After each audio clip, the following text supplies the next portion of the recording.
God of Mary, Joseph, angels, shepherds, watersheds, outcasts, activists, emperors, presidents, you and me.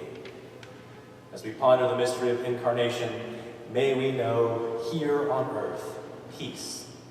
Here on earth, peace. Here on earth, peace. Amen. We begin in a land of deep shadows. The people walking in darkness, dwelling in the shadows. They've seen something. The people dwelling have seen. Pre-exiled Judah, as occupiers circle, Isaiah's people, lost in the valley of the shadows, have seen something. A great light. Would they have noticed the light if not for the shadows? Place matters. A place. Shepherds living in the fields. A mystery. The glory of the Lord shone around them. A power. They were terrified. A pondering. Mary treasured all these words and pondered them in her heart. One way to summarize the Advent to Christmas journey could be pondering mystery. Pondering mysterious power. Today, on this extraordinary gift of a day, did anyone see the sunrise this morning? We get to consider mystery in a unique way. For today, we get to light not just one light, thank you, Donald, the light of love. We get to light a second light tonight, the light of Christ. For thanks to the liturgical year, every 6 to 11 years locates the fourth Sunday in Advent on the 24th of December, Christmas Eve. And we get to overly liturgialize and liturgicize. So come back at 5 p.m. so you can see that second candle lit. There's nothing like seeing all 5 lit at once. Today, Advent indeed slips into Christmas. Our season of preparation for the coming of God meets the very coming of God in the Nativity. Many call it the Feast of the Nativity, a feast where we're all nourished by the greatest mystery of all, the incarnation of God in Christ. Divinity joining humanity, a cosmic birth, an earthly birth, angelic choirs, and the stench of manure. Heaven and earth, that thin place, a mystery of nativity. A mystery of place and power. Place matters. Physical watersheds matter. You know that. I say that weekly. Thanks be to God for the Charles River watershed, the Quinabican watershed, in which we live, move, breathe, and have our being. Thanks be to God for the Upper Jordan River watershed, where Jesus was born. Thanks be to God for each of the watersheds that brought birth you into this world. These are sacred places that tell sacred stories of vitality and life. Water is life. Spiritual watersheds also matter. The internal landscapes of our soul matter to each other, and they matter to God. So where do you find yourself this morning? Yes, you're in church. Well done. There are many other places you could be this morning in this busy time of year. We're grateful to be gathered together.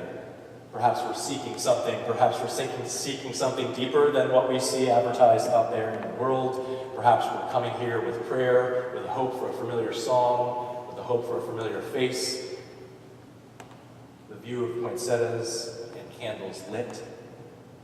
These are good and right things to come from and for. But the landscape of our interior soul, our emotions, our spirit, mixed with nostalgia, perhaps peace, perhaps concerns, perhaps joy, all these things matter. And they matter because place matters. Where we are matters. Back to that the Upper Jordan River watershed. Nazareth, Bethlehem, city of David, Galilee, Judea, Syria, actual places on maps, places with local flora and fauna and soil types, places with histories, Augustus, Quirinius, governors, registration, tax realities, to link it closer to our time, tax scams that hurt and oppress the poor even more. Mary and Joseph were poor campesinos, lest we forget. World-renowned Latin American liberation theologian Gustavo Gutierrez, who helped give first birth and definition theologically to that idea of God's preferential option for the poor in the early 1970s, knows deeply about the power of place. For many years, when he's not visiting or teaching in the United States or other places, when he's living in his place of Peru, he is living in the slums. He is one of those known as the slum priests back in the day, in the 70s and 80s, who transformed the way we see church and the role of people of faith. So I want to read this quote. It's a bit longer of a quote from Gustavo Gutierrez about the importance of place at this time of year as Advent slips into Christmas. The Gospel of Luke tells us that in those days, a decree went out from Caesar Augustus so the whole world should be taxed. This was the first enrollment when Quirinius was governor of Syria. This simple text conveys a profound message. Jesus was born in a particular place in a particular time. He was born under an emperor, Octavius, who had himself named Augustus when he reached the pinnacle of his power. When Quirinius was governor of Syria during the reign of Herod, who was traitor to his people and had sold out to the occupying power, it was during that time that Jesus was born, a man of no importance in the eyes of the cynical and arrogant authorities, as well as in the eyes of those who disguised cowardice as peace and political realism. He was born in Bethlehem, one of the little clans of Judah, where at his birth he was surrounded by shepherds and their flocks. His parents had come to a stable after vainly knocking at numerous doors in the towns, as the Gospels tell us. We are reminded of the popular Mexican custom of Las Posadas.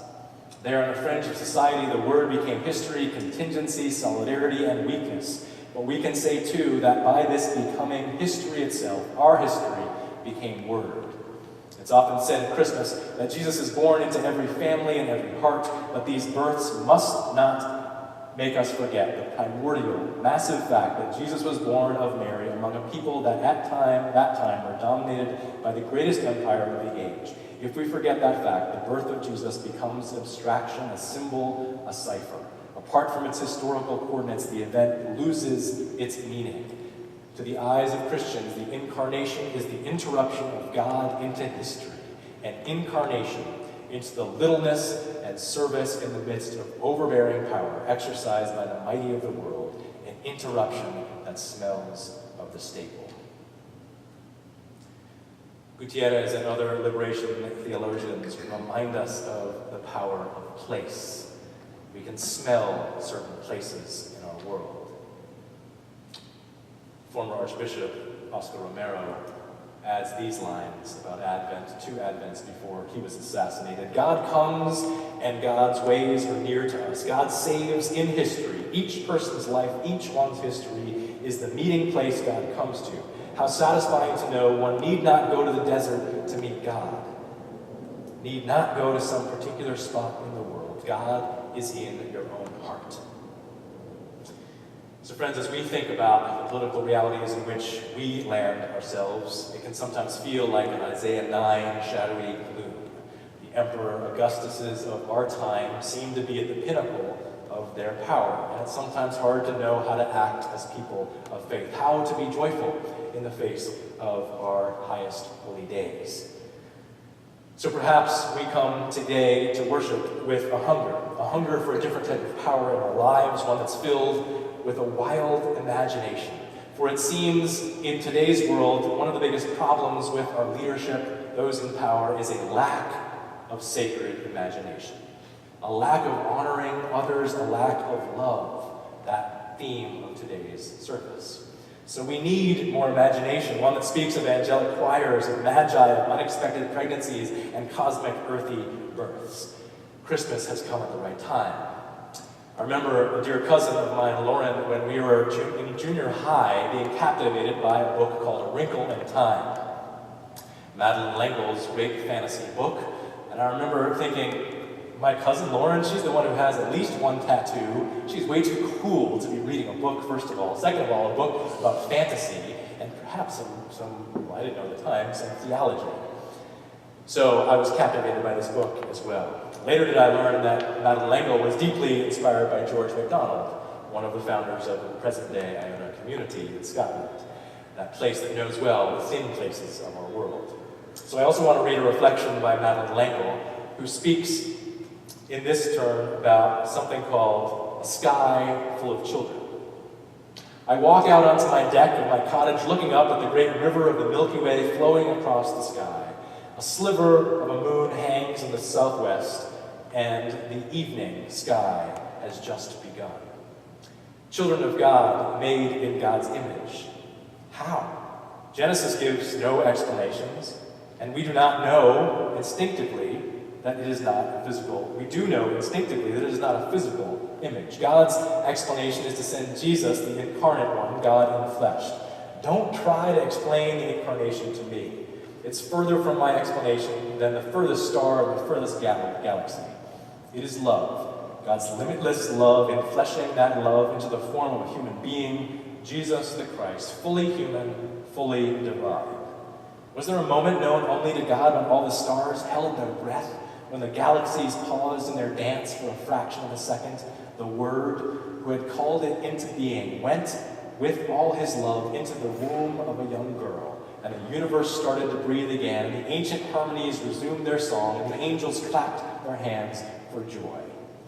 Power, greater power than we can ever imagine, abandoned, as the Word knew the powerlessness of the unborn child, still unconformed, taking up almost no space in the great ocean of amniotic fluid, unseeing, unhearing, unknowing, slowly growing as any human embryo grows, arms and legs and a head, eyes, mouth, nose, slowly swimming into life, until the ocean in the womb is no longer large enough and it is time for birth. Christ, the second person of the Trinity, Christ, the maker of the universe, or perhaps many universes, willingly and lovingly leaving all that power and becoming poor to this sin-filled planet to live with us for a few years, to show us what we ought to be and could be. Jesus came to us in Jesus of Nazareth, wholly human and wholly divine, to show us what it means to be made in God's image. Jesus, as Paul reminds us, was the firstborn of many siblings. I stand on that deck of my cottage, looking at that sky full of God's children, and know that I am one of them. Madeleine L'Engle knows what it means to imagine, to place ourselves into the panoply of stars, to see ourselves as a beloved, essential part of the galaxy. This, my friends, is a powerful message on the eve of Christmas. The power that lands in each of our true selves. To uncover that power, Thomas Merton talks about, we must contemplate and center ourselves, and to find that small little point which is pure of the glory of God that is inside of us. And that takes time. To conjure, to contemplate, and to wait. We have that opportunity one more day as Advent slips into Christmas, as we think about the mystery that is in ourselves, the mystery of incarnation. We remember Mary's first response to Gabriel. How can this be? She focuses on the state of being. In comparison, Zechariah, we remember, he questions details and so loses his voice. Mary finds her voice. She sees herself as a vessel of God. She sees her true self as a part of what God needs to bring and will bring into this world. So friends, my prayer for us is that we would find our true selves. May this service be part of that today. May our celebrations, may our loneliness, may our questions, our nostalgia, our longings, our joy, this holiday be a part of finding and reminding ourselves of our true name, our true selves, so that God's light would shine and cast light upon the shadows of the gloom, so that all would know the love of God. We pray this in the name of Christ. Amen. Our next hymn is In the Bleak Midwinter. We sing this verse. What can I give him poor that I am? If I were a shepherd, I would bring a lamb. If I were a wise one, I would do my part. And what can I give him? Give him my heart. We'll sing this with that contemplative idea of giving to God what is our true selves, what is in our hearts. Let's sing.